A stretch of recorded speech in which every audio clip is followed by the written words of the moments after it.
Hello there, I am the Wizard Lizard, and this is my death battle pitch of Marcy Wu versus Donatello, Amphibia versus TMNT 2003.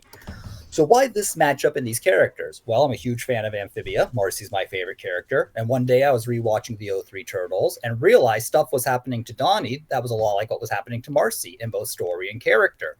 I looked into it more and found out I really like these two as opponents. So let's begin.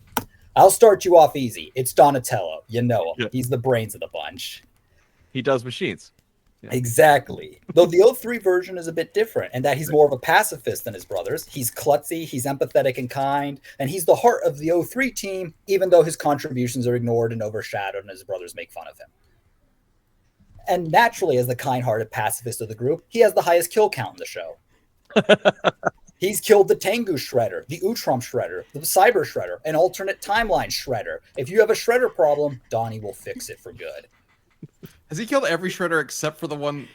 No, Leo technically didn't kill a Shredder. Yeah. He just cut apart a robot. Yeah. Yeah, he just cut off the Utrom Shredder's head, but there's no head, so... Yeah.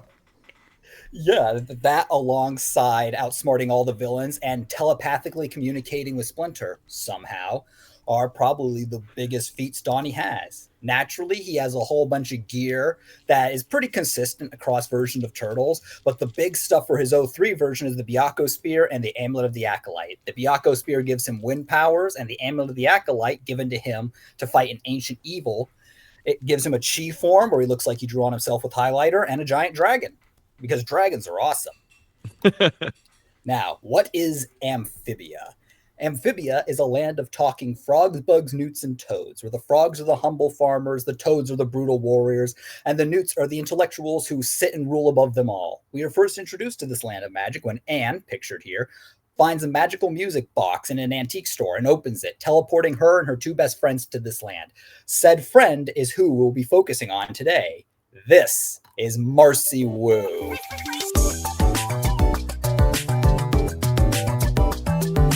So yeah, I thought she said, "I love the frog family trope," and I was like, I would not be surprised. This show loves its puns, but yeah, like you saw, Marcy's an eternal ball of sunshine who loves all her nerd stuff. She's kind of the peacekeeper for Anne and Sasha, even though she has trouble facing her own issues, and her contributions to the team are often ignored and overshadowed. Some of the cool stuff she's did is, defeat robots, dodge lasers, survive explosions, push back the moon a bit with help, standard stuff. But her best feat is saving Earth, Amphibia, and the multiverse with a cat video. Okay. Naturally, as a D&D fan, she's got crossbows with a bunch of arrows. She's got potions that do all sorts of cool things. She's got a mount called Joe Sparrow. But her greatest weapon is an artifact given to her to fight ancient evil, her Calamity Gem in the top right. This essentially turns her into a magical girl Green Lantern for 3 minutes. Okay, so, that versus dragon form, I'm guessing, or the highlighted form or whatever. Yeah, the D&D fan gets to fight a giant dragon. Of course, that's awesome. So what do these two have in common? Well, a lot. Donnie and Marcy are the brains, the range, and the weakest fighters of their group. Both can be hazards to friends and family due to their clumsiness. That is my favorite shot in the '03 show in the top right there. Yeah, due to their clumsiness, they're always studying things, even during a fight. They're the glue that holds their teams together. Even their shows have similar plots. Both have an episode about opening an artifact in an antique shop that takes them to another world, or fighting flying cities full of aliens that use a laser to threaten humanity. Both are also forced into machines that sought to destroy who they were. And both were turned into evil versions of themselves that required fighting their family and friends to help break them free. Both Donnie and Marcy deal with themes of escapism and alone. They're both the odd man out. Donnie's brothers don't understand and mock him for his intelligence and love of learning, and Marcy's interest in D&D and all that stuff is ignored by her best friends, leaving both of them to want to escape to a place where they can just feel and be themselves. And I've checked, this is consistent across almost all versions of Donatello, where he feels like the odd turtle out. I think it really started with this one with '03. It definitely really got it going. It definitely did, but it's been like this is from the IDW comics, but it's basically the same. And now for the big one, they both die. Both characters are famous for dying in their series. Marcy dies in Amphibia. Yes, that is a flaming sword. And Donatello has an entire episode dedicated to a world where he died. Mm-hmm. He also dies a lot in extended material, like comic books and web shows. Certain web shows. But with all that in common, what's their big difference? Support. Marcy is alone, even with her friends, her family, and her so-called adoptive father figure, King Andreas. Whereas for Donnie, his brothers may mock and make fun of him, but when things get bad, they're there for him. When Marcy gets turned evil, her friends, while upset, push on and try not to think about it because there's a danger that they have to stop. But when Donnie gets turned evil, his brothers sell out humanity to one of their most evil villains just to get him back. Even the father figures show the difference. When Donnie gets put in that machine, Splinter somehow hears his cries and psychically links with him, and together the two of them overpower it. But Marcy, her father figure, is the one who put her in that machine. So this is where I would get into the versus stuff, but for time I have to kind of skip through it a little bit. But the long and the short of it is, it's close. Both are really close. Strength is almost even. Speed is almost even. Their super forms clock in at 3 minutes each. Their versatility and forms can go back and forth, but ultimately me and the DBC decided that it's Donatello's skill and experience that give him the edge in this fight. When was the last time we had an episode like that? Well, that's cool. I made some track art, which I like coming out of my shell, which I think fits them both. And since Donnie and Marcy both play instruments, those will be the primary focus in this episode. That's so how cool. Oh, yeah. I love the art and the name. That was awesome. You drew that? I'm really happy on coming out of my shell. Yeah, that's incredible. So, how popular are these two? Well, for the Turtles, let me tell you what happened to them in the last year. They got put in Fortnite. They got put in Call of Duty. Yeah. They got a brand new TV show. And even the 03 Turtles are getting brand new action figures in June. Like, it's the Turtles. Right. But how about Marcy, you might ask? Well, she got the first and biggest piece of an Amphibia spinoff. She is the representation for Amphibia in the top right there for the Chibiverse show, alongside all the other main characters. And in terms of views, Marcy does all right. Like, in the fandom, and from what I know, Marcy is by far the most popular character. So what would I like to see from this set? Well, I'd like to show how important Donnie and Marcy are to their teams. They're not just the smart, clumsy ones who get stuck inside machines, that they're the driving force for their shows. Marcy is the reason Amphibia happens at all. She's the reason the show takes off. And with her journal and cat videos, she's the one who saves them a lot of times, even unintentionally. And for Donnie, the 03 Turtles is his show. He's the one that ends the Shredder's threat to his family once and for all. He's the one constantly coming up with ideas to save the day. And like we saw in Same As It Never Once was, when he goes down, the Turtles, everything goes to hell. For Wiz and Boomstick, I'd like Wiz to be kind of Team Donnie and feeling underappreciated for all the stuff he makes, where Boomstick just ignores him. Nah, it's about me. Yeah, Boomstick, come on, man.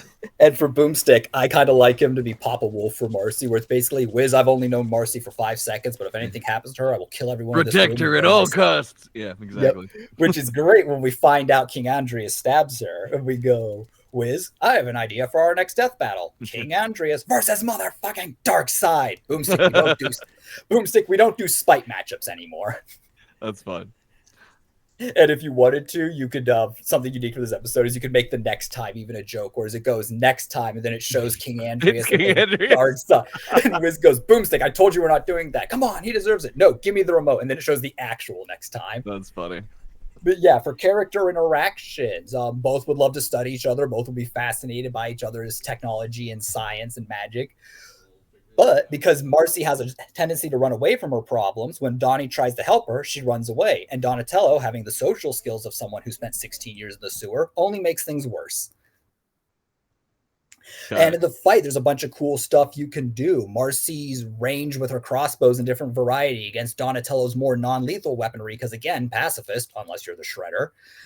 Donnie could use his jetpack to grab the box and fly away, and Marcy chases after her with her flying bird.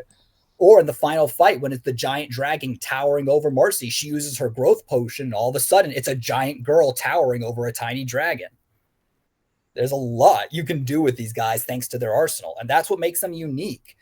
Marcy has the most variety out of any of her friends. She's honestly one half of the story in Amphibia, and we get that half in her journal. And for Donatello, give him the Calamity form, dragon form, give him his O3 stuff. Because none of the other Turtle episodes have had the dragons, and I don't think any of them have focused on a single iteration. And that's why I chose this, because he and Marcy are the closest with this variation. And just let O3 be Donnie's show.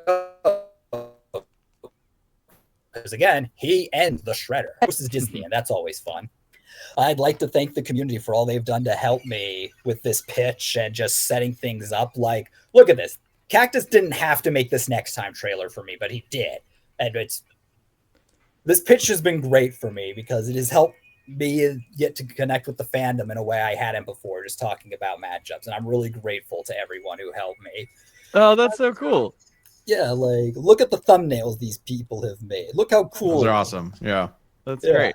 Paul made this comic book side-by-side thing. That's really interesting. And man, this is great. Also, amazing presentation, by the way. Great job in all ways. I totally see this now. This is really, really fun. I like this matchup a lot. Thank you. Yeah, I was amazed by how well it worked out. Here's some fan art I did of the series. Just nice. Yeah. You awesome. can see the 2 flying cities that threaten humanity in the top one. I couldn't believe it, but it actually happened. And that's so cool. Swap. That's fun. Yeah, this is awesome. I was trying to think. It was some of this watercolor, or what are you? Watercolor, marker, and color pencils. That's awesome. I was never able to get watercolor to do what I want, so I always appreciate people that know how to do it. Yeah, my computer can't handle drawing, so and now I guess it's time for the Q&A. If you got anything you want to ask. Well, again, you did a great job. Normally, one of the things that we'll ask, like at the end, is be like, "Well, do you have any ideas for the fight, or like something you want to see?" But it's like you nailed that. Already in a slide. So I don't know, Ben, do you have any questions? Because I think you covered it really well. I think the matchup makes a lot of sense. It would be, I mean, I've mentioned before that Donatello is my favorite turtle, so I would love to do a Donnie matchup. And I think it would be, I think this makes a lot of sense as a matchup. Like Chad said, awesome job with the presentation. If you want to, you can also send the PowerPoint to an email that's going to pop up in the chat in just a little bit. If you want to, you don't have to, but that way we could reference it later on. But either way, really good stuff, and love the idea. Really good stuff. Thank you. And it's a treat for you guys because we will not have time for it. But I kind of drew out an entire comic of the 2. What? Oh my gosh. Okay, well then you should definitely send it over so we can see it all. Yep, an entire comic just for you guys' eyes. That's so cool. Thank you so much, and thank you for the long time support and for helping the Kickstarter. It means a lot to us for sure. Yes, thank you so much. Thank you guys. Like, I've been watching this since I think Goomba Koopa 1. Oh my gosh. That was a while ago. Yeah, I've been in it for the long haul, and I'm grateful for everything. The 10 plus years of content, the joys and rage, the laugh. And I just want to thank you guys and the community for helping me to come out of my shell. Doing this pitch has introduced me to a lot of people that have become friends and stuff. That's so great to hear. That's amazing. Also, I've always appreciated your username, and I love your commitment to it with the having it as your icon as well. It's just great. Yeah, if you can't tell by one of my character picks, I kind of like reptiles. Makes sense. Makes sense. All right, we got to hop, but all right, we have amphibians. But amazing pitch, amazing idea. Appreciate talking to you, and like Chad said, thank you for all the support. Incredible stuff. Thank you so much. Yeah, thank you guys as well, and good luck with the rest of the pitches. Thank you. It's been really fun. You guys have a great rest of your day, all right? You too. Bye-bye. All right, bye.